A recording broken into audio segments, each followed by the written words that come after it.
বাবা, শেষমেশ একটা ধর্ষিতা মেয়ের সাথে তুমি আমার বিয়ে দিতে চাইছো?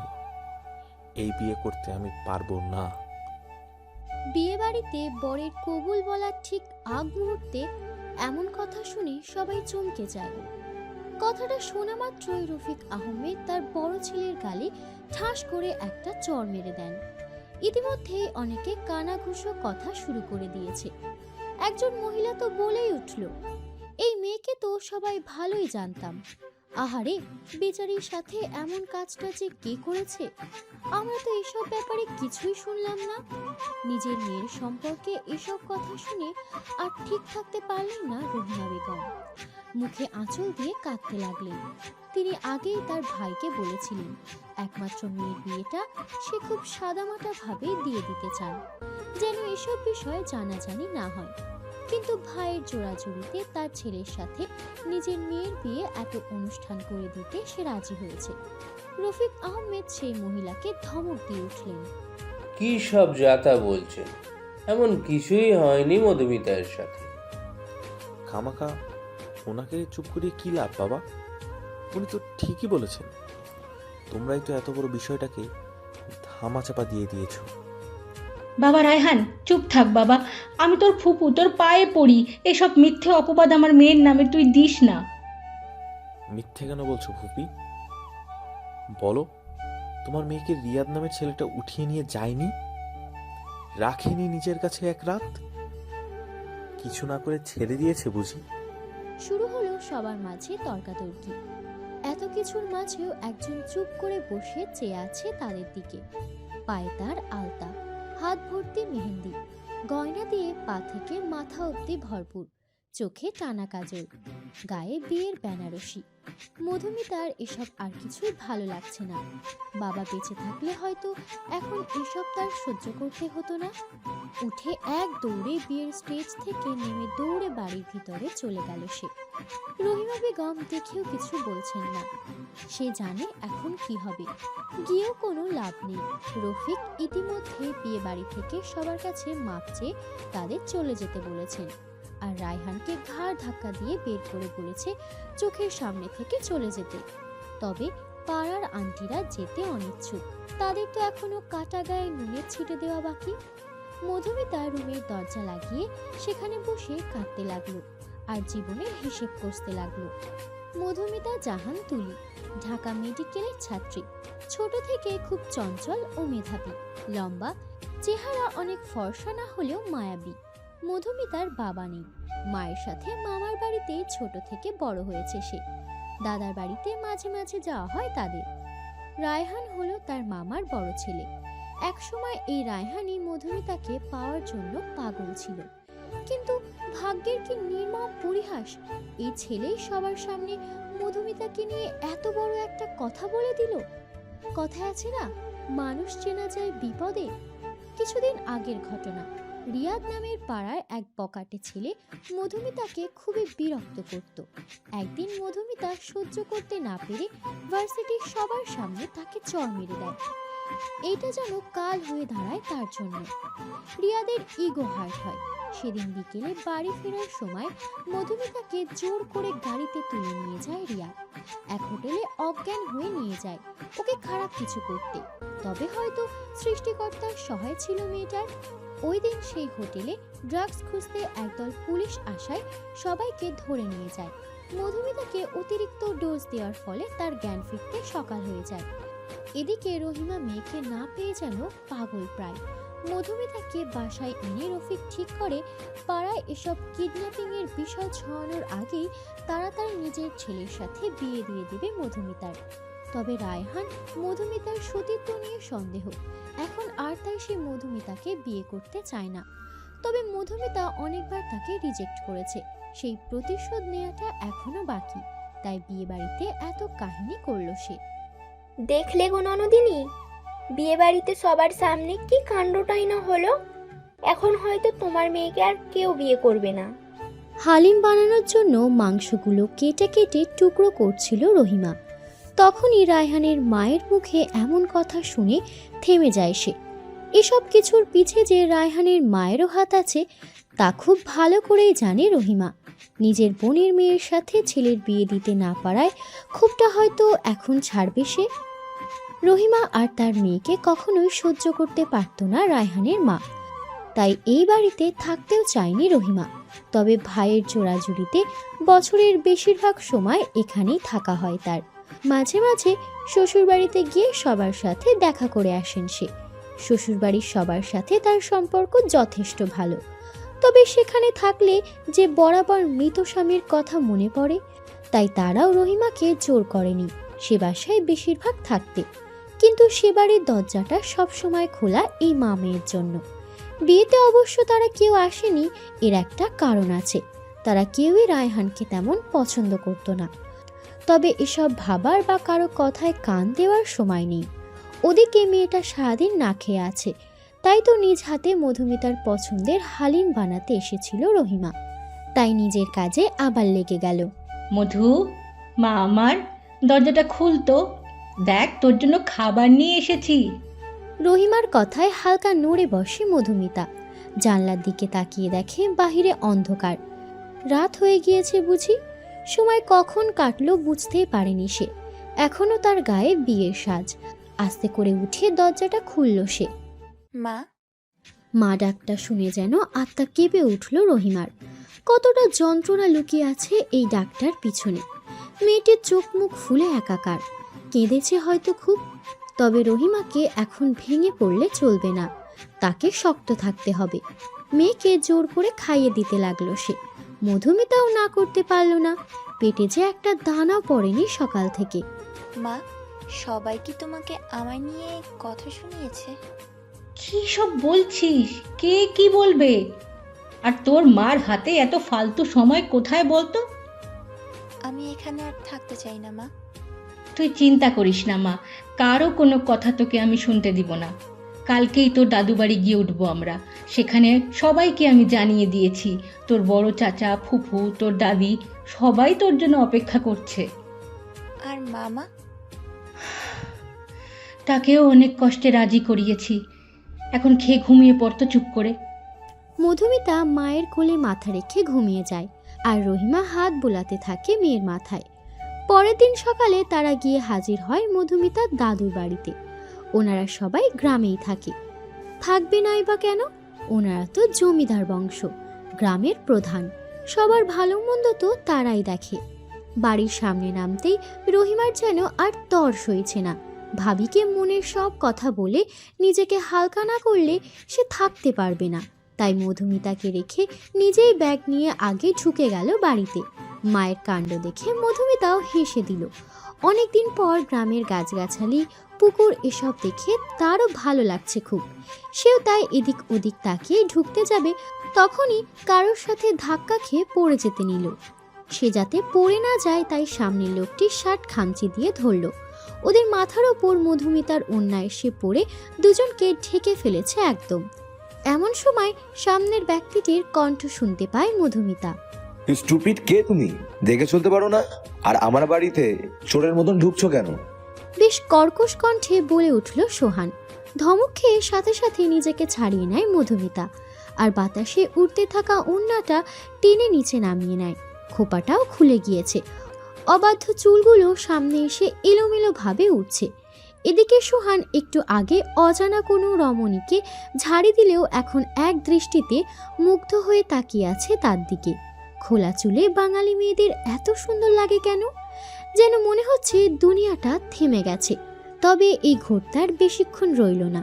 নিজের অনুভূতিকে কিভাবে নিয়ন্ত্রণ করতে হয় তা খুব ভালো করে জানা আছে। এই, কে আপনি? আর একটু আগে আমাকে ঝাড়ি মারলেন কেন? সোহান যেতেই নিয়েছিল, তবে মধুমিতার কথায় থেমে যায়। পিছনে ফিরে তাকায় মধুমিতার দিকে।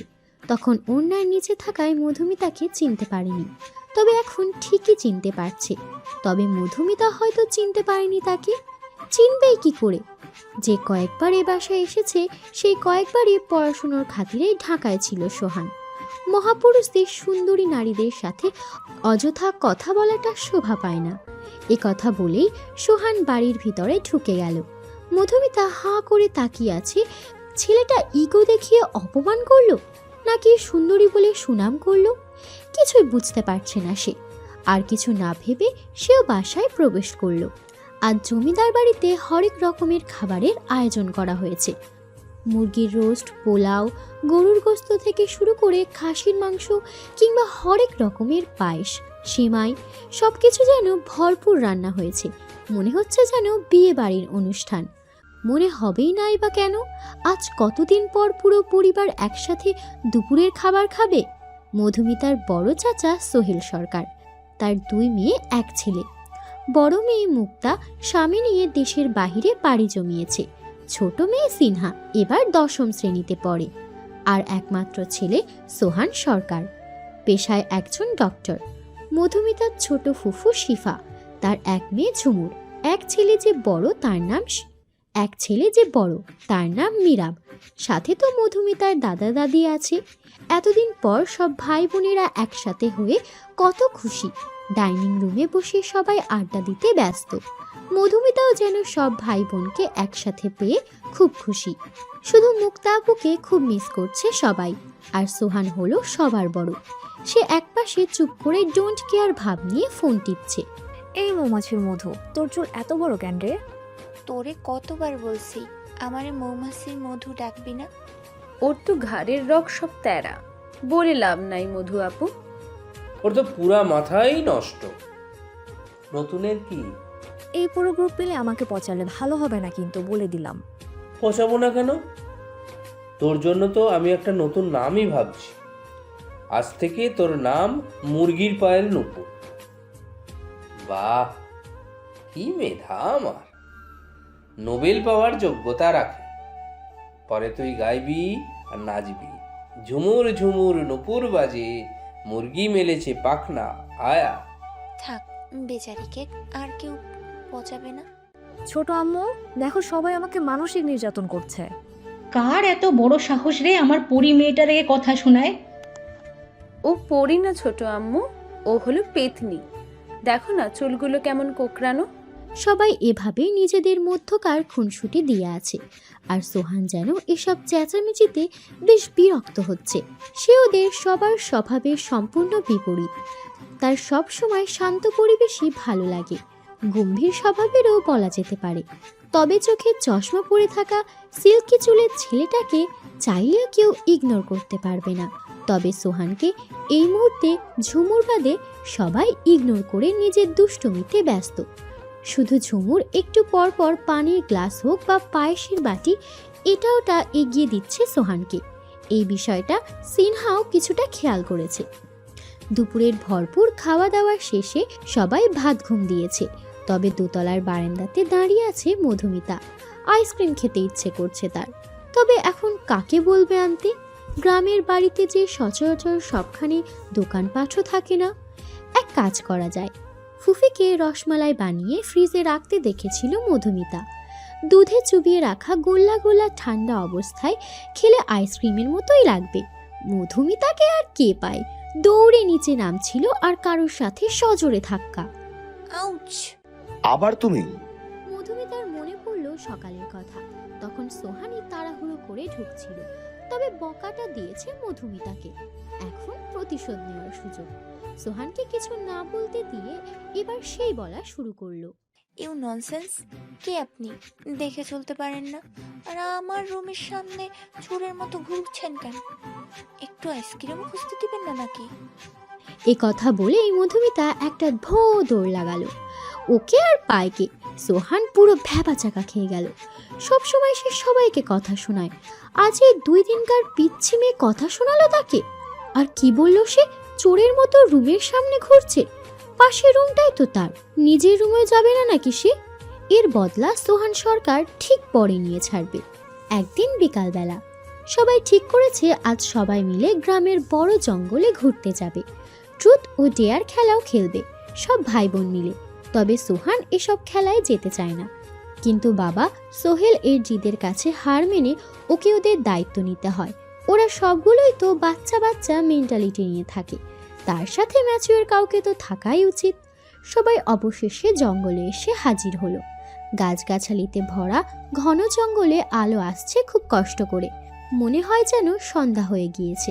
একটা খোলা জায়গায় সবাই গোল হয়ে বসেছে, মাঝে একটা বোতল। এখন ট্রুথ আর ডেয়ার খেলার পালা। প্রথমে মীরা বোতল ঘোরালো, মুখের দিক সিনহার দিকে এসে পড়েছে। ট্রুথ নাকি ডেয়ার? ট্রুথ। ক্রাশের নাম বল। লাজুক ভঙ্গিতে মুর্তাসিম আর হামজা। এরা তো পাকিস্তানি ড্রামার নায়ক। একটা থাপ্পড় দিয়ে ড্রামা দেখা বের করে দেবো একদম। সামনে এক্সাম আর উনি পড়া বাদ দিয়ে ড্রামা দেখে? এই বয়সে ক্রাশ কি আবার? ভাইয়া, এগুলো কেমন ব্যবহার? এই জন্যই তোমাকে আমরা আনতে চাইনি। নিজে তো বুড়ো আনরোম্যান্টিক হয়ে গেছো, আমাদেরও এমন বানাতে চাও নাকি? আমি বুড়ো আনরোম্যান্টিক? ঠিকই তো বলছে। এত বড় হয়েছো, না করছো প্রেম, না করছো বিয়ে। বড় ভাইয়ের সাথে কিভাবে কথা বলতে হয় ম্যানেজ ভুলে গেলি দেখি। নিজেই জানে না, আরেকজনকে শেখায়। সোহান কিছু বলতে যাবে, এর আগে ঝুমুর চিল্লিয়ে বলে উঠল, মধুমিতা, তোর গায়ে যোগ। আ এক চিৎকারে সবার কানের পর্দা ফাটিয়ে দিয়েছে। গাছে বাড়ি খেয়ে ওর চিৎকারের আওয়াজ আবার প্রতিফলিত হচ্ছে। সবাই চোখ বন্ধ করে কানে হাত দিয়ে মাথা নিচু করলো। এত জোরে তো 10টা বক্স একসাথে বাজলেও আওয়াজ হয় না। এদিকে ভয়ে মধুমিতা সিনহাকে এমনভাবে চেপে ধরেছে যেন ওর দম যায় যায়। যতই ঝগড়া করুক বোনই তো। সোহান আর কিছু না ভেবে মধুমিতাকে ছাড়িয়ে নিজের কাছে নিল। মধুমিতার আর এত কিছুর হুঁশ নেই। ও সামনের ব্যক্তির বুকে মাথা রেখে শক্ত করে জড়িয়ে ধরল তাকে। সোহান যেন মধুমিতার প্রতিটা কাঁপুনি অনুভব করতে পারছে। নিজেকে প্রচুর আনকমফোর্টেবল লাগছে তার। কোনোদিন কোনো মেয়ে এতটা কাছে আসেনি তার। একটু পর মধুমিতা শান্ত হলে এক ঝটকায় সরে যায় সে। ইস কি লজ্জা! তার এমন রিয়েকশন দেখে সোহান সহ বাকি সবাই হেসে দিল। বাহ, কি রোম্যান্টিক। একটা ঘুষি দিব, এখানে রোমান্টিক কিছু হয়নি, দুর্ঘটনা শুধু। তবে সবার সাথে এবার সোহানও হেসে দিয়েছে মধুমিতার রিয়াকশন দেখে। মেয়েটা আসলেই বাচ্চা। এদিকে এই প্রথম সোহানকে হাসতে দেখল মধুমিতা, তবে লজ্জায় আর দ্বিতীয়বার তাকায়নি।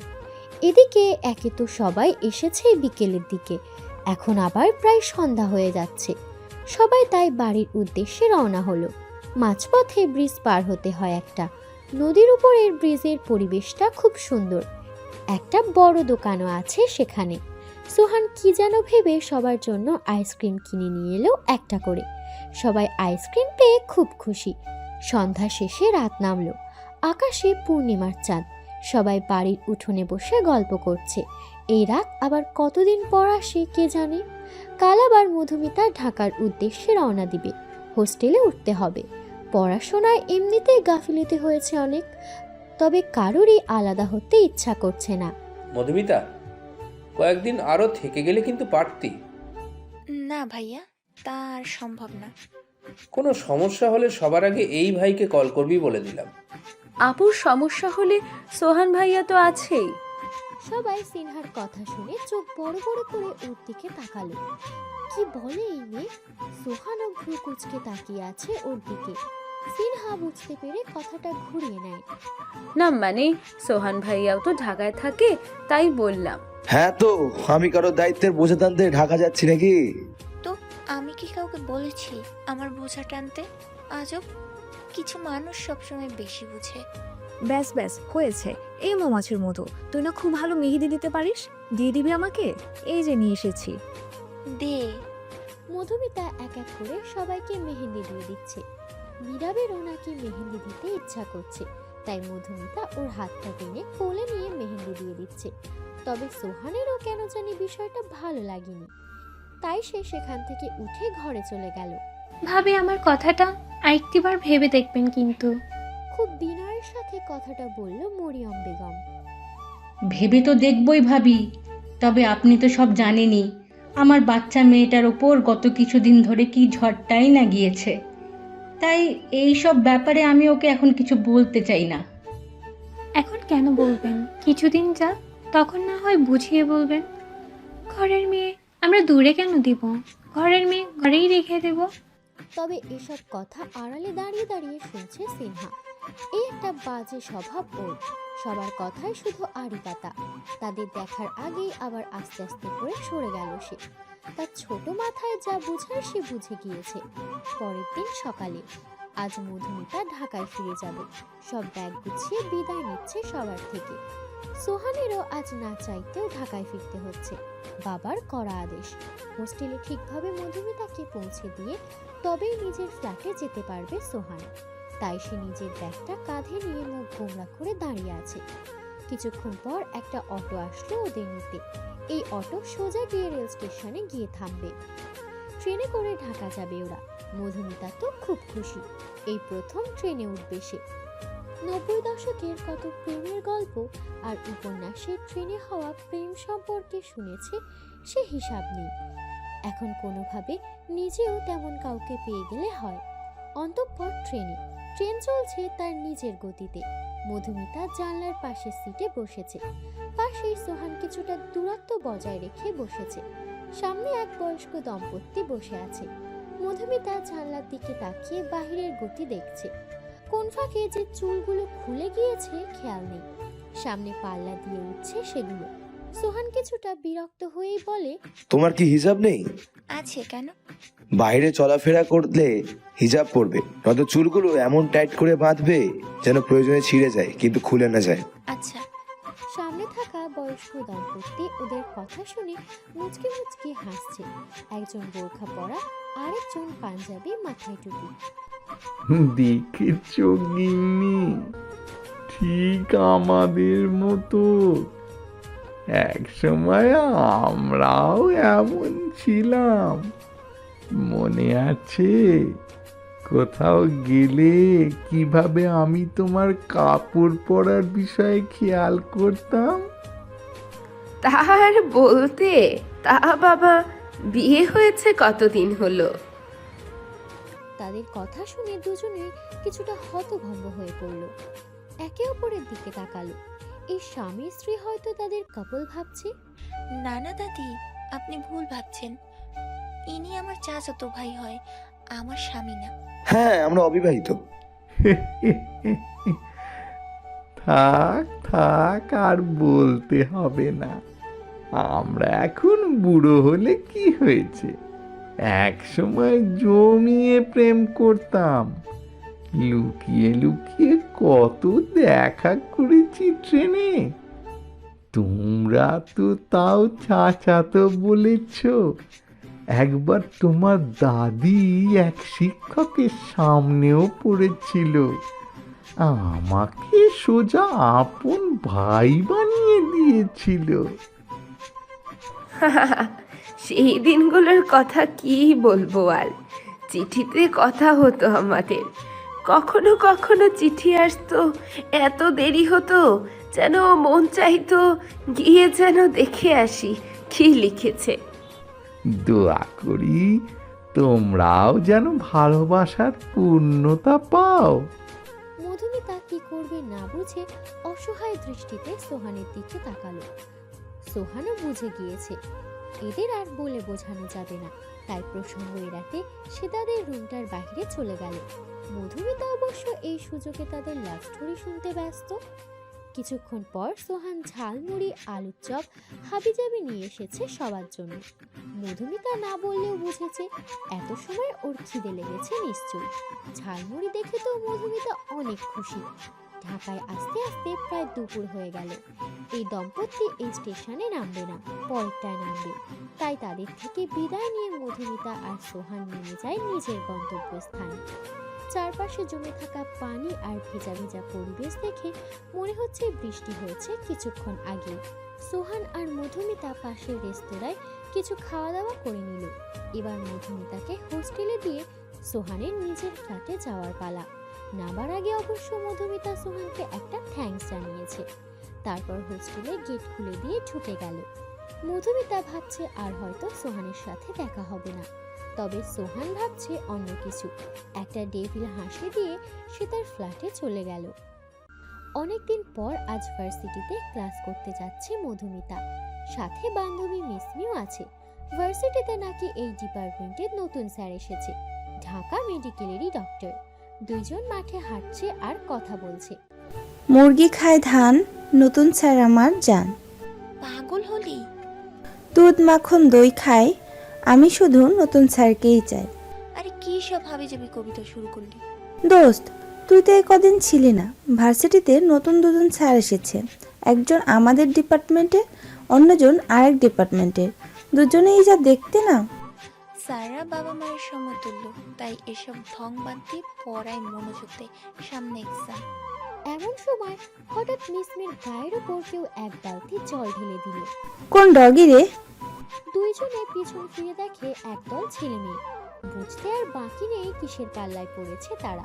ভার্সিটিতে পড়তে আসবে, র্যাগিং এর পাল্লায় পড়বে না, এমন খুব কম ছেলে মেয়েদের সাথেই হয় আজকাল।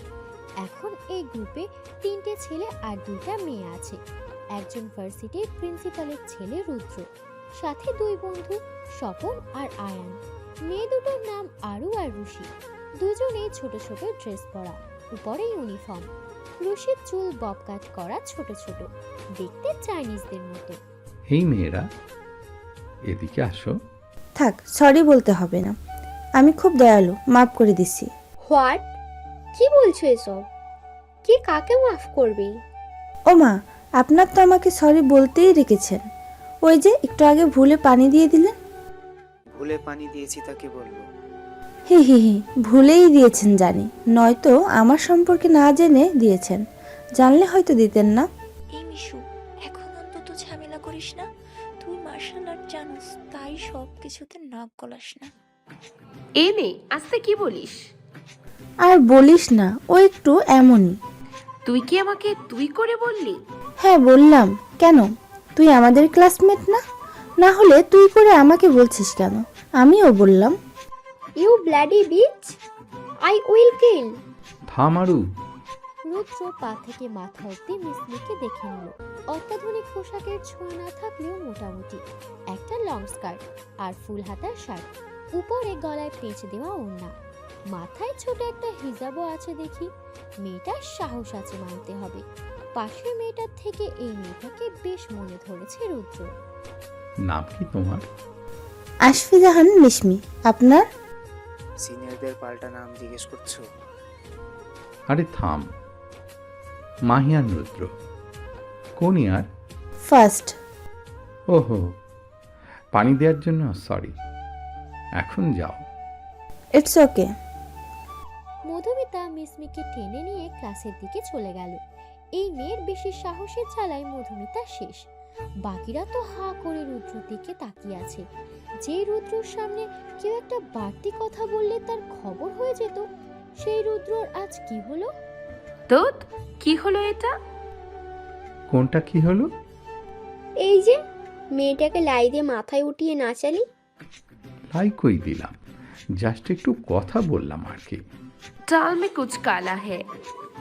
ডাল মে কুছ কালা নেই, পুরো ডাল হি কালা। থাম তো। আমি ভাই সোজা কথার মানুষ। মেয়েটাকে ভালো লেগেছে, ওর ব্যাপারে খোঁজ নিয়ে দেখ তো। চল এখন ক্লাসে যাই, সময় হয়ে গিয়েছে ক্লাসের। ক্লাসে বসে বসে গল্প করছে মিসমি আর মধুমিতা। কাল সকালে দুইজন নীলক্ষেত যাবে, কিছু গল্প আর উপন্যাসের বই কিনবে। কাল ভার্সিটি বন্ধ। এসব কথা বলতে বলতে কখন যে স্যার এসেছে তা দুজনের খেয়ালই নেই। বসেছেও একদম লাস্ট বেঞ্চে। এদিকে স্যার ক্লাসে ঢুকে দেখে সবাই দাঁড়িয়েছে, শুধু দুইজন এখনো জমিয়ে আড্ডায় ব্যস্ত। স্যার সবাইকে বসতে বলে চোখের চশমাটা আঙুল দিয়ে একটু ধাক্কা দিল।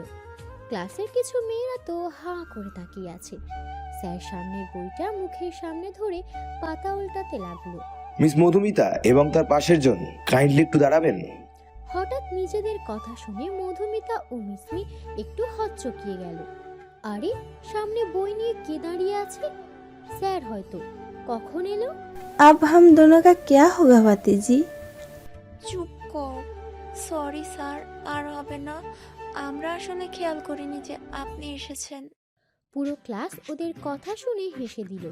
এই এক ধরনের ছাত্ররা সব ক্লাসেই থাকবে, কারণ ছাড়াই শুধু হাসবে আর দাঁড়িয়ে থাকা লোকেদের বিব্রতকর পরিস্থিতিতে ফেলবে। এবার স্যার তার মুখের উপর থেকে বইটা সরালো। মধুমিতা তো আচমকা এই চেহারাটা দেখে চমকে গিয়েছে পুরো। সোহান ভাইয়া আপনি? বাহ, এত স্যার ঢোকার পরেও গল্প করলেন, এখন আবার স্যারকে ভাই বলে ডাকছেন। ন্যূনতম ম্যানার্স দেখি আপনার মাঝে নেই। এই আবুল, স্যারকে ভাই বললি কেন? তোর কাজের নাকি কোনো? আরে এই তো আমার সোহান ভাইয়া, যেই খারুচের কথা বলেছিলাম খালি চিল্লায়। লড়ে লাগ গে। Get out. কিন্তু I said get out. Manners শিখে তারপরে ক্লাস করতে আসবেন। কি রে, কষ্টে কেন্দ্রে দিয়েছিস? এখন মজার মুডে নেই আমি। কে হ্যান্ডসাম? হঠাৎ দুজনের মাঝে মাথা ঢুকিয়ে দিল রুদ্র। আপনি কাবাবে হাড্ডি হতে কোথা থেকে আসলেন?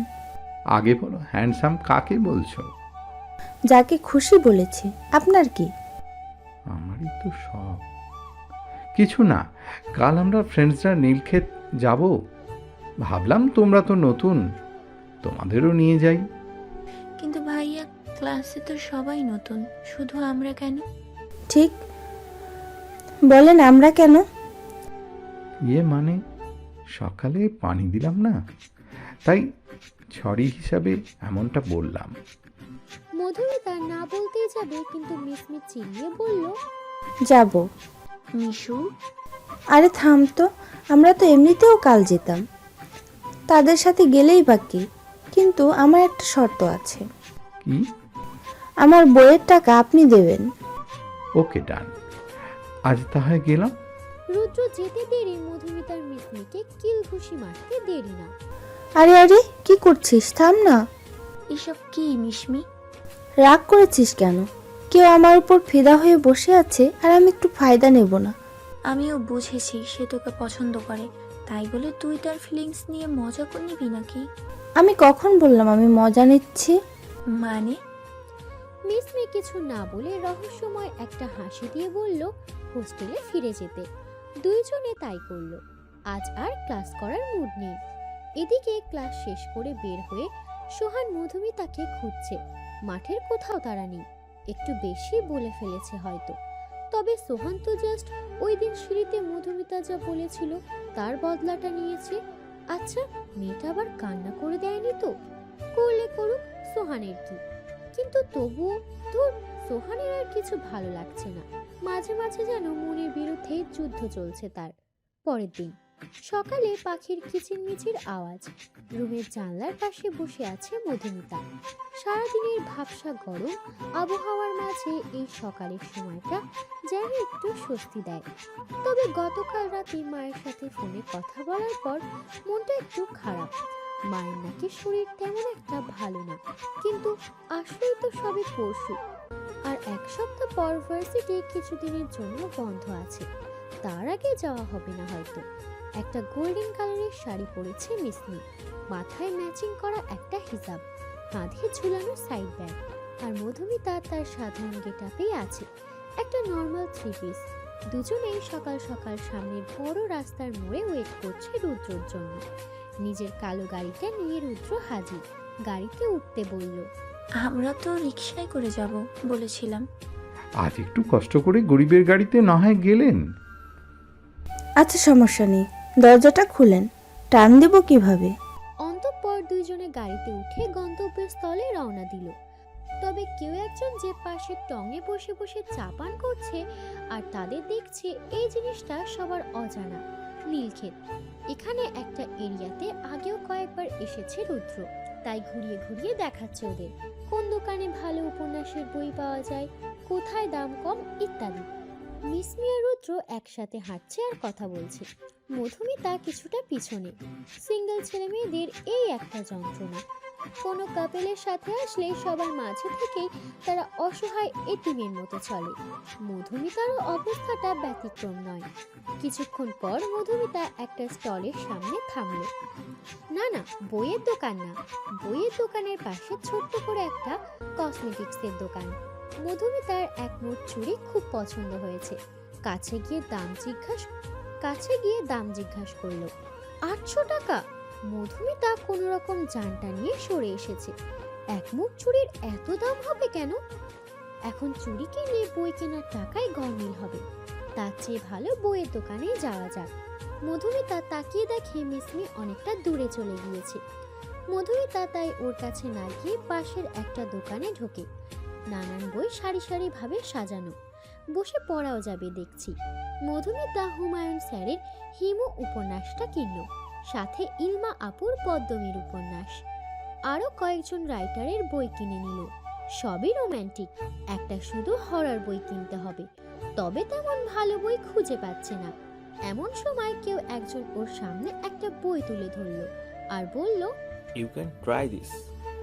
মধুমিতা পাশ ফিরে তাকায়। চোখে কালো একটা সানগ্লাস পরা, মুখে চাপ দাড়ি, চুলগুলো কিছুটা বড় বড়। একটা নীলকোট পরিহিত যুবক দাঁড়িয়ে আছে পাশে। আগে কখনো এই ছেলেকে দেখেছে বলে মনে হচ্ছে না, তবে কণ্ঠটা কেমন চেনা চেনা লাগছে। হাই, আমি রাফসান। এই বইয়ের দোকানটা আমার, আর এরা আমার কর্মচারী। ও আইসি। বইপ্রেমী মনে হচ্ছে, চাইলে এই বইটা ট্রাই করতে পারেন। ধন্যবাদ। মিস মধুমিতা, নামটা সুন্দর। আপনি আমার নাম জানলেন কি করে? আমার আশেপাশে সবার খুঁটিনাটির তথ্য আমার কাছে থাকে, আর আপনি তো special. Don't take it seriously, fun করলাম। এই যে একটু আগে ক্যাশ মেমোর ওখানে নাম লিখলেন, সেখান থেকেই দেখলাম। ও, আমি তবে আসি। আমার বাইক আছে, চাইলে বাসার সামনে ড্রপ করে দিতে পারি। নো থ্যাঙ্কস, আমার ফ্রেন্ডরা আছে, আমি যেতে পারবো। মধুমিতা সেখান থেকে চট জলদি কেটে পড়ে। লোকটা অদ্ভুত। এদিকে মধুমিতার যাওয়ার দিকে রাফসান এক দৃষ্টিতে তাকিয়ে আছে, ঠোঁটের কোণে রহস্যময় হাসি। It's time for revenge baby. আমার যেটা চাই আমি ঠিক পেয়ে যাই, নয়তো আদায় করে নেই। কি রে, এসব কি? ওই একটু শপিং করলাম আর কি। বললাম কেনাকাটা করতে ইচ্ছা হচ্ছে। রুদ্র বলল করো, আমি বিল দেব, তাই আর কি। বই কিনতে এসে কি কি কিনলি? বেশি কিছু না, 2টা 3 পিস নিয়েছি, একটা শাড়ি, 3 ডজন চুড়ি, 1 বক্স মেকআপ কিট, 2টা টায়রা, 2 জোড়া জুতো, ও আর সাথে হালিমও নিলাম।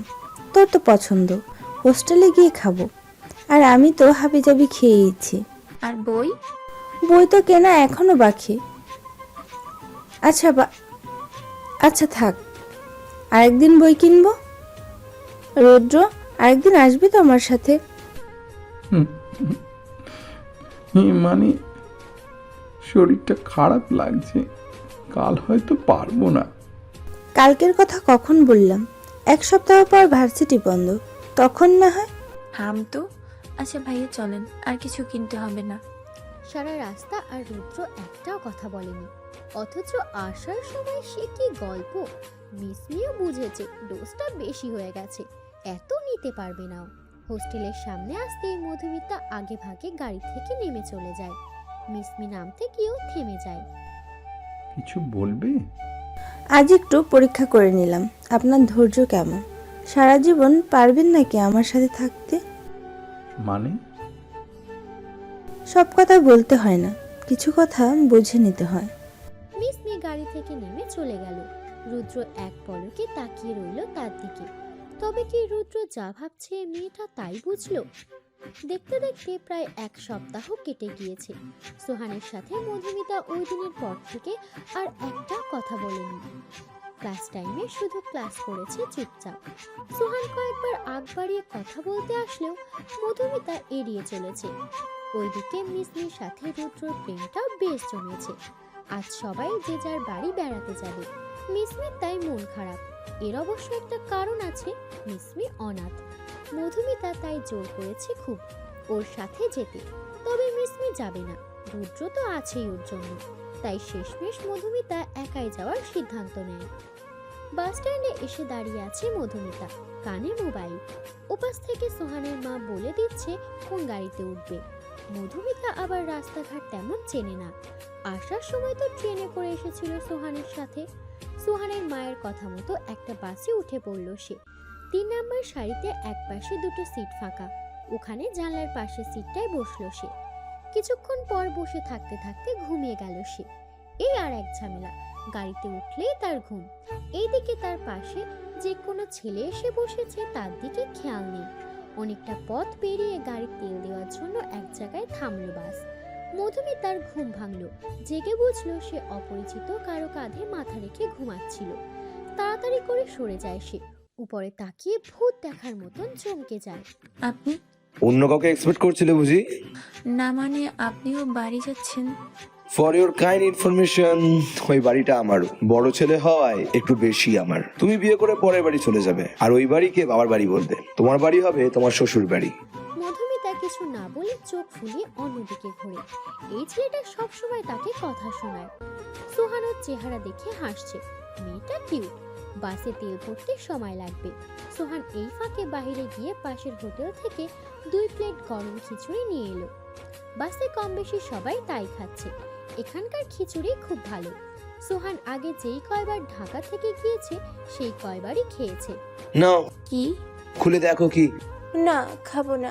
যে আমাকে বারবার কথা শোনায় তারটা খাবোই না। ওকে, নো প্রবলেম। সোহান বসে বসে নিজের প্লেটটা ফাঁকা করছে। কেমন লোক রে বাবা, আর একবার সাধবে না? মধুমিতার খিদেও পেয়েছে। নিচ থেকে এখন কিছু এনে খেলে আবার লজ্জা পেতে হবে। কিন্তু নাকের কাছে ঘ্রাণও তো লুঙ্গি ড্যান্স করছে। এই তো আর একবার ডিমে কামড় দিল। এই জানালার গ্লাস দিয়ে আমায় দেখো কেন? আপনাকে কোথায় দেখলাম আজব? বাইরে দেখেছি। শেষবারের মতন বলছি, ঢং না করে খেয়ে নাও। মেয়েদের বাড়তি ঢং আমার ভালো লাগে না। আপনি বলেই আমার শুনতে হবে বুঝি? যদি না খাই কি করবেন? কোলে বসে খাইয়ে দিব। কোলে বসে খাবা? মধুমিতার চোখ বড় বড় হয়ে গিয়েছে সোহানের কথা শুনে। এটা কেমন কথা? লোকটার লজ্জা নেই নাকি? আবার এত জোরে বলেছে যে বাসে সবাই তাকিয়ে আছে। সোহান নিজেও কিছুটা ইতস্তত বোধ করলো। মুখ ফসকে কি যাতা বলছে।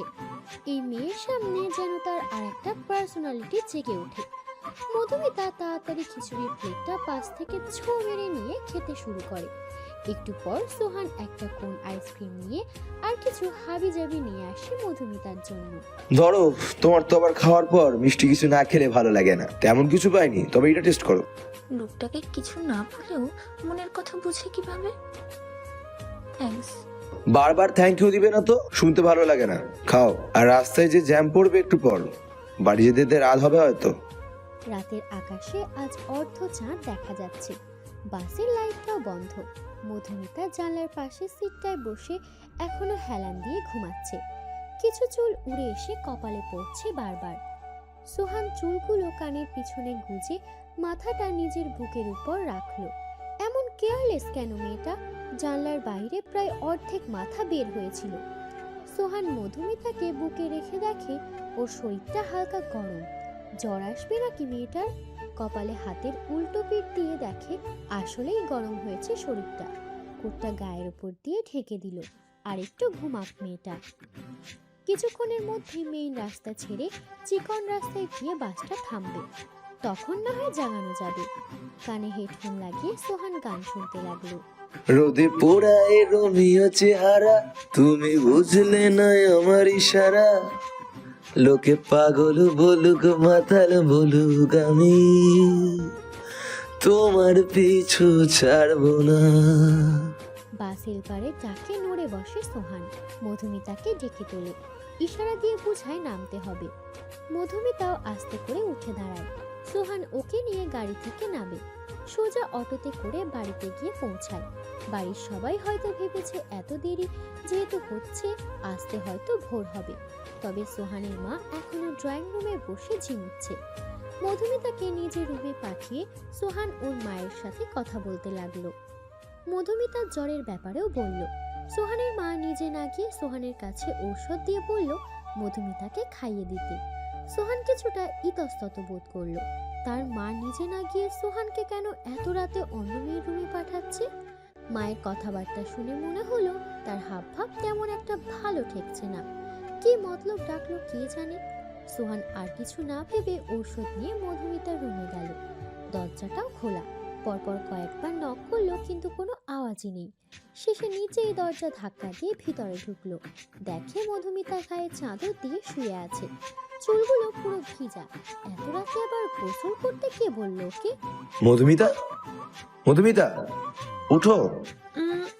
আরে উঠো, একটু ওষুধ খেয়ে নাও, আবার ঘুমাবে। মধুমিতা চোখ খুলল, ভালো করে খেয়াল করে দেখে এটা সোহান। চটজলদি উঠে বসে, মাত্র গোসল করে গেঞ্জি আর স্কার্ট পরে বের হয়ে শুল। গায়ে ওড়নাটাও নেই, চাদরটা গায়ের ওপর আরেকটু টেনে উঠল। সোহানও বুঝতে পেরে অন্যদিকে তাকায়। সরি, আমার এত রাতে তোমার রুমে আসা ঠিক হয়নি। আসলে মা পাঠিয়েছে, ওষুধটা খেয়ে নাও। আর আমি পাশের রুমে আছি, কিছু লাগলে ডাকবে। দরজাটা লাগিয়ে ঘুমাও। সোহান তাড়াতাড়ি উঠে নিজের রুমে চলে গেল। নিঃশ্বাস খুব জোরে জোরে চলছে। এমন লাগছে কেন তার? এই মেয়েটা যে খুব টানছে সোহানকে। সোহান নিজের ফোন বের করে গ্যালারিতে একটা ছবি দেখতে লাগলো, মধুমিতার ঘুমন্ত ছবি। না না, কেমন সোহান, নিজেকে কন্ট্রোল করতে হবে। তোমার ওর প্রতি অনুভূতিটা ঠিক কি সেটা সম্পর্কে আগে তুমি নিজে শিওর হও। টিনেজার ছেলে মেয়েদের মতো অল্পতেই এত আবেগী হওয়াটা তোমায় মানায় না। Control yourself. সকালবেলা, আজ সকাল সকাল বাড়িতে রান্নার আয়োজন শুরু হয়েছে। বাড়ির একমাত্র জামাই যে এতদিন পর মেয়ে নিয়ে আসবে, আপ্যায়ন যেন কোনো কমতি না হয়। মেয়ে জামাইয়ের সাথে আবার তার কোনো দূর সম্পর্কের ভাইও নাকি আসবে। মধুমিতা, ঝুমুর ওরাও কাজে সাহায্য করছে। মীরা বাজারঘাট কি লাগবে বারবার এনে দিচ্ছে। সিনহা কোনো কারণবশত রুমে মুখ গোমড়া করে বসে আছে। কেউ না দেখলেও সোহান বিষয়টা খেয়াল করলো, তাই সিনহা রুমে গেল ওর সাথে কথা বলতে। সিনহা। হ্যাঁ ভাইয়া বলো। কি হয়েছে রে তোর? মন খারাপ কেন? মেয়েকে হাসি দিয়ে। কই না তো, কিছু হয়নি। বলবি না কি হয়েছে? ভাইয়া বল। আপু মনে হয় ভালো নেই। দুলাভাইকে আমার সুবিধার মনে হয় না। কি বলবি খুলে বল। আপু বলতে বারণ করেছিল, কিন্তু আমি না বলে পারছি না। দুলাভাই মনে হয় আপুকে খুব কষ্টে রাখে, সবার সামনে শুধু ভালোবাসার অভিনয় করে। গতবার যখন আপু আসছিল তখন একবার আমি আপুর পিঠ দেখেছিলাম, অনেক কাটাছেঁড়ার দাগ। তারপর আপুকে জিজ্ঞেস করলে আপু প্রসঙ্গ এড়িয়ে যায়। তাছাড়া দুলাভাইকেও আমার ভালো লাগে না, সবার সামনে একরকম আর একা থাকলে একরকম। আমাকে কি তোকে বল। বাজে ইঙ্গিত দেয়। সিনহা কিছুক্ষণ চুপ করে থাকলো, তারপর হঠাৎ সোহানকে জড়িয়ে ধরে কান্না করতে লাগলো। সোহানের কলিজাটা যেন ছিঁড়ে যাচ্ছে সিনহার কান্না দেখে। বুঝ হওয়ার পর থেকে যতটা মনে পড়ে সিনহাকে, কখনো কাঁদতে দেখেনি সোহান। তার কলিজার টুকরা হলো তার ছোট বোন। সোহান আর কিছু বলছে না, রাগে তার রগগুলো যেন ছিঁড়ে যাচ্ছে। তবে রাগের বশে প্রমাণ ছাড়া কিছু করা যাবে না। আর এসবের সত্যতা কতটুকু তাও বের করতে হবে। আর কিছু হলে বা জানলে সাথে সাথে যেন সোহানকে জানায়। দুপুরবেলা খাবার টেবিলে নানান আইটেমের খাবার সাজানো। বাড়ির সব পুরুষেরা খেতে বসেছে। মহিলারা এক এক করে খাবার এগিয়ে দিচ্ছে। পাশের সোফায় বসে গল্প করছে মধুমিতা আর ঝুমুর। মুক্তার স্বামী ফারহাদের সাথে একটা ছেলেও আসছে। মধুমিতা তাকে চেনে, ওই যে বইয়ের দোকানে রাফসান নামের ছেলেটা। তবে চিনেও না চেনার ভঙ্গিতে আছে মধুমিতা। বিষয়টা বেশ রাগাচ্ছে রাফসানকে। বাবা, আর একটু দেই গরুর মাংস। এই এত তো খেতে পারবো না, তবু যেহেতু দিতে চাচ্ছেন দেন। তুই এত ছোচা কেন রে? লোভ সামলাতে পারিস না? সবাই খাবার বাদ দিয়ে মীরাবের দিকে তাকালো। কি বলছে এসব? ফারহাদের তো গলায় গরুর লাথি খাওয়ার অবস্থা। সোহান বুঝছে মীরাব কেন এসব বলছে। মুচকে মুচকে হাসছে সে। মীরাবকে আগেই সব বলে দিয়েছে সোহান। ফারহাদকে বাঁশ দিতে মীরাবকে টিমে নেওয়া দরকার। আরে সবাই আমার দিকে এমন করে তাকিয়ে আছো কেন? আমি তো ফোনে কথা বলছিলাম। এই যে দেখো দেখো দেখো দেখো আমার কানে ব্লুটুথ দেখো। আর বলবেন না জামাইবাবু, আমার এক ফ্রেন্ড এত ছ্যাচড়া, খাবারের কথা শুনে নাকি তার আসতে ইচ্ছে করছে। সবাই আবার খাওয়ায় মনোযোগ দিল। সোহান ইশারা দিয়ে বোঝাচ্ছে দ্বিতীয় ডোজ দিতে হবে এবার। এদিকে সবার খাওয়া শেষ।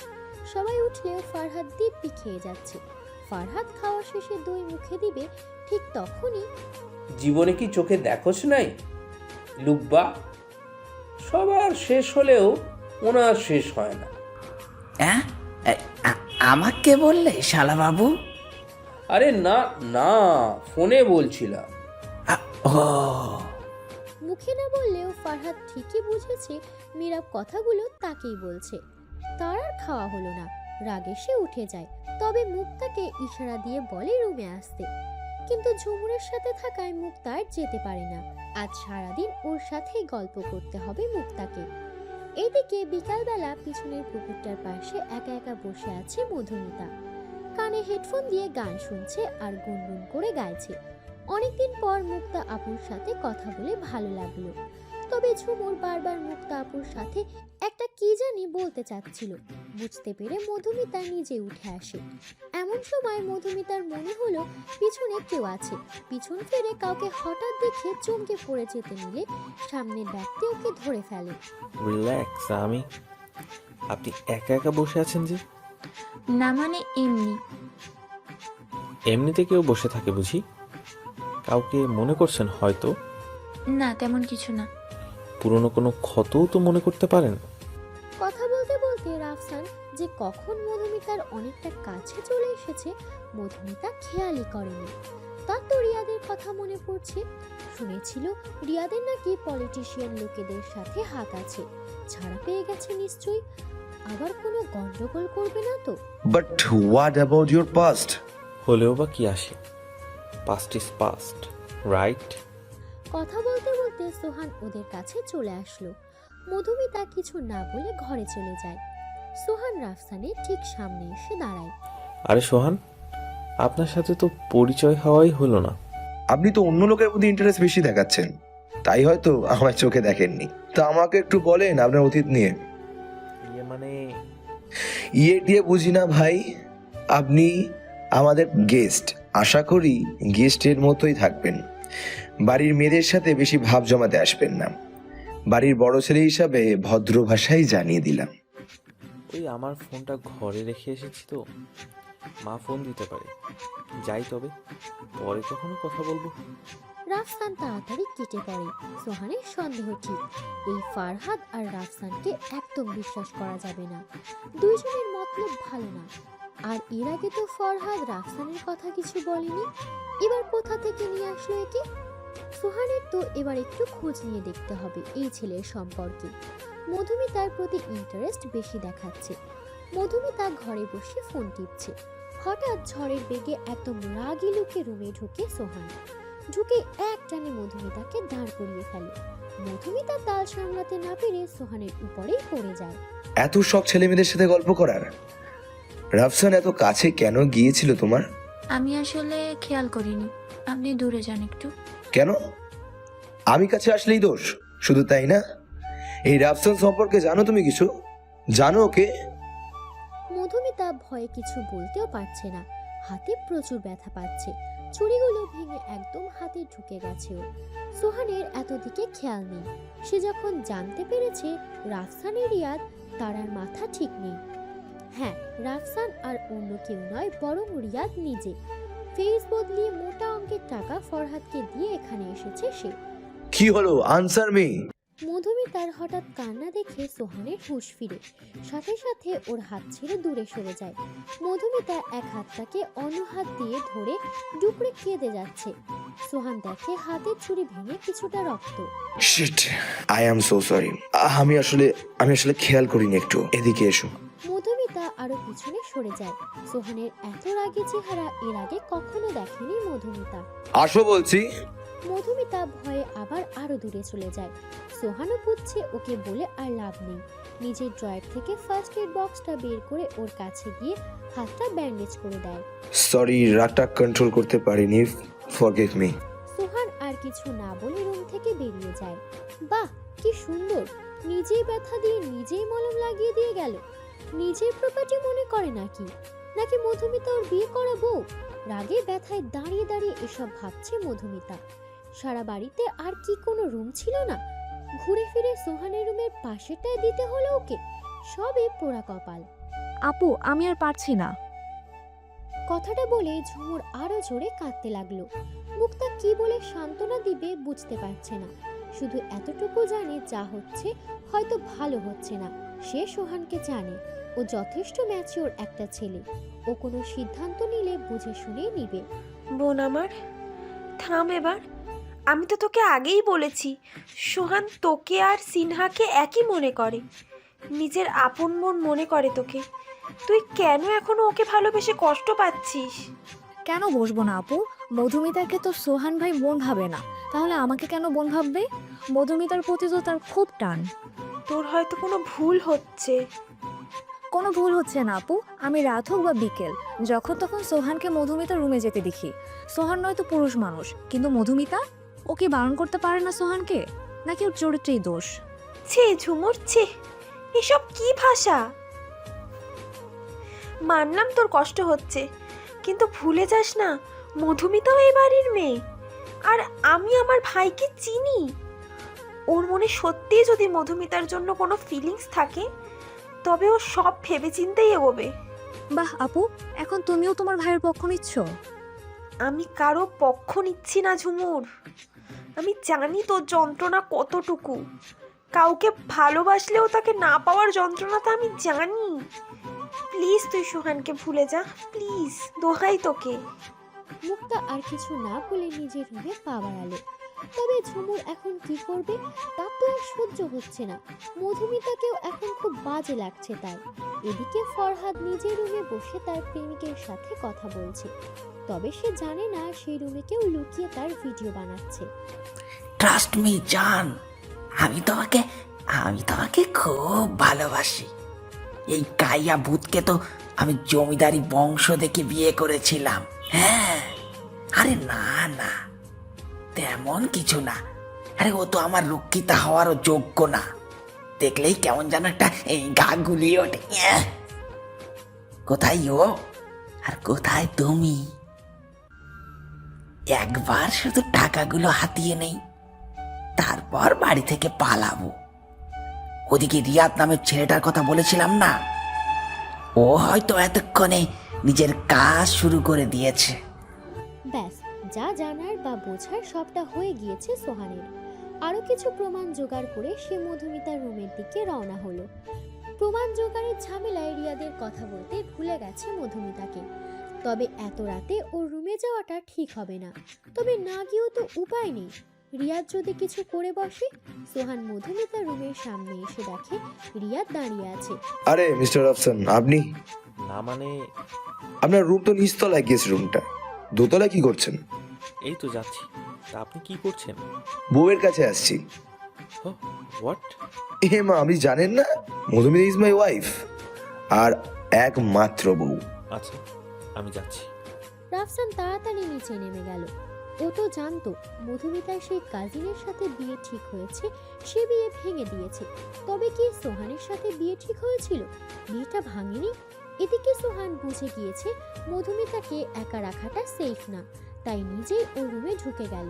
এই মেয়েকে মাঝে মাঝে থাপ্পড় দিয়ে দাঁত ফালিয়ে দিতে ইচ্ছা করে। মেয়ে হয়ে রুমে দরজা লাগায় না, কেমন বদ অভ্যাস এটা। সোহান ওর রুমে গিয়ে দেখে পুরো অন্ধকার। কিছু না বলে দরজা লাগিয়ে পাশের সোফায় শুয়ে পড়ে। সকালে মীরাব কোনো কারণবশত বাড়ির সবাইকে বাড়ির ড্রয়িং রুমে জড়ো করেছে। মধুমিতা আর সোহানকে ডাকতে গিয়েছে মুক্তা। সোহানের রুম ফাঁকা। মধুমিতার রুমে নক করতে সোহান চোখ ডলতে ডলতে দরজা খোলে। দুইজন দুজনকে দেখে ভূত দেখার মতন চমকে গিয়েছে। তাড়াতাড়ি রুম থেকে বের হয়ে মুক্তাকে নিয়ে নিজের রুমে যায়। আর মধুমিতা এখনো চিটপটাং হয়ে ঘুমাচ্ছে। সোহান, হে হেই মাই সিস, তুই যেমনটা ভাবছিস তেমনটা কিছু না কিন্তু। প্রেম করিস আর যাই করিস না কেন, কোনো কিছুই অতিরিক্ত ভালো না। তুই জানিস বাড়িতে বাইরের লোকও আছে। সামহাও এই বিষয়টা গ্রামে জানাজানি হলে কি হবে? সবাই মধুমিতাকেই খারাপ বলবে। আর এটা গ্রাম, শহর নয়। তোর কোনো এক্সকিউজ কাজে দেবে না। জিউ, তুই যেমন ভাবছিস তেমন কিছু না, আমার কথাটা শোন। মুক্তা আর কিছু না বলে মধুমিতাকে ডাকতে যায়। ও রুমে সারা রাত যে কেউ ছিল তা সে জানেই না। সে দিব্যি ঘুমিয়ে যাচ্ছে গায়ে চাদর দিয়ে। মুক্তা একটা দীর্ঘশ্বাস ফেলে কিছুটা স্বস্তি পায়। না, দুজনের মাঝে এখনো অমন কিছু হয়নি। তবে ওরা আজকাল তার ছেলে মেয়ে, কিছু হলেও হয়ে যেতে হবে। বাড়ির বড়দের জানাতেই হবে এই বিষয়ে। মধুমিতাকে ডেকে নিচে চলে যায় সে। এদিকে নিচে সবাই এক এক করে ফরহাদের সব কুকর্মের কথা ফাঁস করছে মীরাব। প্রমাণও সব হাতের মুঠোয়। সাথে সাথে মরিয়ম বেগম অসুস্থ হয়ে পড়েছেন। সাথে সাথে মরিয়ম বেগম অসুস্থ হয়ে পড়েছেন। এই জানোয়ারদের চোখের সামনে থেকে সরা, আমি আর পারছি না। মা সামলাও নিজেকে। কিছুক্ষণ পর পুলিশ এসে ওদের ধরে নিয়ে যায়। মুক্তা একপাশে মূর্তির মতন দাঁড়িয়ে আছে। ও ভাবে উনি এত সহজে জানোয়ারের হাত থেকে রক্ষা পাবে সে। মীরাব শক্ত করে মুক্তার হাতটা ধরে রেখেছে। এসব অশান্তির মাঝেও মীরাবের হাতটা ধরে যেন মুক্তা কিছুটা শান্তি পায়, ডুব দেয় অতীতের স্মৃতিতে। কলেজ লাইফের সেই প্রেম, একসময় খুব ভালোবাসত মীরাব মুক্তাকে। মুক্তা যে বাঁচত না এমন নয়, তবে ওই যে পরিবার, কেউই বলতে সাহস পায়নি কাউকে। তবে আজ এতদিন পর মীরাবের করা প্রতিটা প্রার্থনা যেন আল্লাহ পূরণ করেছে। মন থেকে কাউকে এতটা চাইলে হয়তো উপরওয়ালাও তাকে দিয়ে দেয়। অন্তঃপর দিন শেষে সন্ধ্যার আকাশটায় আজ আলো ফুটেছে। রাত হলেও চারিদিকে আলো, হবেই না বা কেন? পূর্ণিমার রাজ্যে বাড়িতে একটা শব্দ হচ্ছে না। সবার উপর দিয়ে যে ধকলটা গিয়েছে, পুরো শান্ত পরিবেশ, হালকা বাতাসও বইছে চারিদিকে। বারান্দায় দাঁড়িয়ে আছে মধুমিতা, খোলা চুলগুলো দুলছে। বারান্দায় থাকা ড্রিম ক্যাচারটা দুলে দুলে হালকা আওয়াজ করছে, অনেকটা পিয়ানো বাজানোর মতো।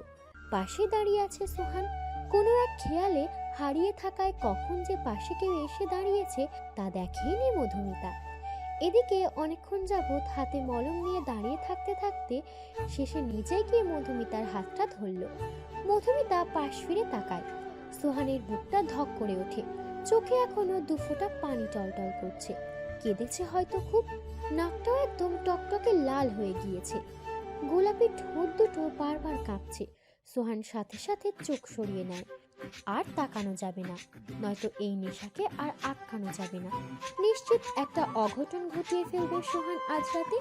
নীরবতা ভেঙে সোহান বলতে লাগলো, মলম নিয়ে এসেছিলাম, রেখে যাচ্ছি, মনে করে লাগিয়ে নিও, আর কাঁদবে না একটুও। এই বলে যেই না সোহান যেতে নিবে, মধুমিতা ওর হাতটা ধরে ফেললো শক্ত করে। এই প্রথম মধুমিতা নিজে থেকে সোহানকে আটকালো। সোহান আবারও ওর দিকে তাকিয়ে চোখ সরিয়ে নেয়। কি বলবে তাড়াতাড়ি বলো, তাড়া আছে আমার, যেতে হবে। থেকে গেলে হয় না? খুব একা লাগছে। সব খারাপ শুধু আমার সাথেই হয় কেন? মায়েরও আজ মন ভালো নেই। কার কাছে গিয়ে কাঁদবো আমি? একটু থেকে যান না প্লিজ। কিন্তু মধুমিতা আর কিছু না বলে হঠাৎ সোহানকে শক্ত করে জড়িয়ে ধরে। কেন জানি এই মানুষটার প্রতি এক প্রকার অন্ধবিশ্বাস জমে গেছে মধুমিতার মনে।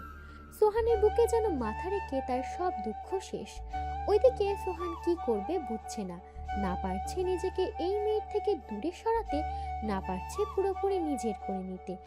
আর মধুমিতাও আজ কোনটা ভুল কোনটা সঠিক বোঝার অবস্থা নেই।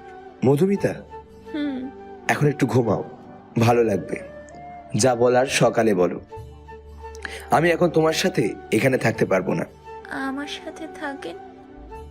বাচ্চাদের মতন আবদার করো না প্লিজ, আমার অবস্থা এখন ভালো না। একটা আবদার পূরণ করা যায় না বুঝি? না যায় না। সোহান নিজেকে মধুমিতার থেকে ছাড়িয়ে চলে যেতে নেয়। কি যেন ভেবে আবার ফিরে এসে মধুমিতার কপালে একটা ভালোবাসার পরশ এঁকে দেয়। এরপর নিজের রুমে চলে যায়। আর এক মুহূর্ত থাকা যাবে না এই মেয়ের সামনে। মধুমিতাও আস্তে করে খাটে শুয়ে পড়ে। মা, আসবো? আই মা, জিজ্ঞাসা করার কি আছে? কিছু বলবি? সোহান আর মধুমিতার ব্যাপারে কিছু বলবো। জানি কি বলবি, আমি খেয়াল করেছি সব। ওরা আজকালকার ছেলে মেয়ে, যদি কিছু... সোহানের প্রতি আমার বিশ্বাস আছে, ও এমন কিছু করবে না। কিন্তু মা... কাল তোর মামা আসবে, বুঝলি? এর মাঝে মামা আসলো কোথার থেকে? আসেনি, আসবে। কাল মধুমিতা আর সোহানের বিয়ে। কি এত তাড়াতাড়ি? আর ওদেরকেও তো বলা হয়নি। আমি জানি ওরা একে অপরকে পছন্দ করে। রহিমা মধুমিতাকে কালকেই মানিয়ে নিবে। আর সোহান তো পুরো পাগল, এখন বললে ও এখনই রাজি। হঠাৎ এমন সিদ্ধান্তের কারণ? একবার এক সন্তানের ভালোবাসার পথে কাটা দিয়ে নিজের মতো ঝোড়া করে অন্যের সাথে ঘর বেঁধে দিয়েছিলাম। তার ফল যে খুব তেতো হয়েছে। আর কাউকে কষ্ট দিতে চাই না। মুক্তা দেখলো তার মায়ের চোখে পানি। ঠিকই তো, এসবের জন্য কিছুটা হলেও তার মা দায়ী। তার মা তার আর মীরাবের ব্যাপারটা জানতো, তবে সমবয়সী হওয়ায় ব্যাপারটা তিনি মানতে চাননি। জোর করে বড়লোক ছেলের সাথে বিয়ে দিয়ে দিয়েছেন। তার শাস্তি হয়তো পুরো পরিবার পাচ্ছে। সেই ভুলটা হয়তো দ্বিতীয়বার করতে চান না মরিয়ম বেগম। সোহান আর মধুমিতার পর তোর আর মীরাবের ব্যাপারটাও সবাইকে জানিয়ে দিস। সবাই খুশি, বই কি কষ্ট পাবে না। তা দেখা যাবে। মুখটা একটা দীর্ঘশ্বাস ফেলে নিজের রুমের দিকে রওনা হলো। ওইদিকে বাড়ির বাকিরা আগে থেকেই সোহান আর মধুমিতার বিয়ে দিতে চাওয়ার ব্যাপারটা জানে। কারো কোনো আপত্তি নেই, শুধু একজন দূর আকাশে তাকিয়ে চোখের জল ফেলছে।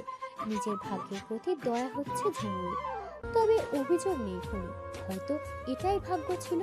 সবটাই এবার হাসি মুখে মেনে নিবে সে। পরের দিন সকালে মধুমিতা ঘুম থেকে উঠে দেখে বাড়িটাকে আজ অন্যরকম লাগছে। কিছু পাড়া প্রতিবেশী আত্মীয়রাও এসেছে। মধুমিতাকে নিয়ে ওর মা রুমে আসে। সোহান আর মধুমিতার বিয়ের ব্যাপারটা সবাই জানায় ওকে। আমার এই বিয়েতে আপত্তি নেই, কিন্তু মা জানোই তো গতবার কি হয়েছিল। নিজের পায়ে দাঁড়াতে চাই আমি। তাই তো সাদামাটাভাবে বিয়েটা দিতে চাচ্ছি। আর বিয়ে উপলক্ষে ভাবছি অনাথ আশ্রমে বাচ্চাদের খাইয়ে দেব। আগে বলো তো সোহনকে তোর কেমন মনে হয়? একজন ব্যক্তিত্ববান পুরুষ, যার মনে হয়তো আমার প্রতি সমুদ্র সমান প্রেম আছে। তোর কি মনে হয় এমন ছেলে এমন কিছু করবে যাতে তোর মত নেই? তুই নিশ্চিত থাক, সোহান রায়হানের মতো নয়। ওর নামটা না উঠালেও পারতে। জীবনে দুই ধরনের পুরুষ দেখলাম, এক রিয়াদ রাহানের মতো, আর এক সোহান মীরাবদের মতো। রায়হানের অবস্থা ভালো নাই, পাপের সাজা পৃথিবীতেই পাচ্ছে। মানে? তোর মামির বোনের মেয়ের সাথে বিয়েটা হয়েছিল, কিন্তু মেয়ের নাকি চরিত্র ভালো না, অন্য কার বাচ্চা পেটে নিয়েছে। ওদের কথা বাদ দে, এই লাল শাড়িটা পরে আয় তো, একটু পর মুক্তা ওরা এসে সাজিয়ে দিয়ে যাবে তোকে। রহিমা চলে গেল। মধুমিতা শাড়িটা পরে তৈরি হয়ে নিল। এটা তো সত্যিই নিজের অজান্তেই সে সোহানকে ভালোবাসে।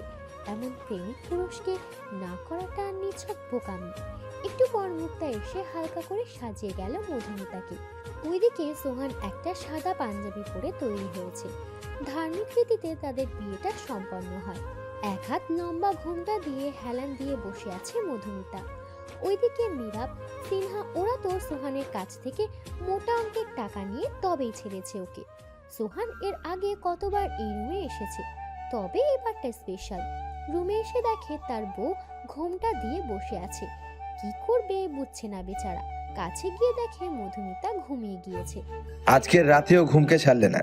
মধুমিতা তখনও পুরো ঘুম দেয়নি। সোহানের আসতে বলা কথাটায় সে নড়ে ওঠে। পাশে সোহানকে দেখে এক লাফে খাট থেকে নেমে পা ধরে সালাম করে নেয়। আরে আরে পাগল হলে নাকি? কি করো? না মানে বড় আম্মু বলেছিল করতে, তাই। এসব করতে হবে না।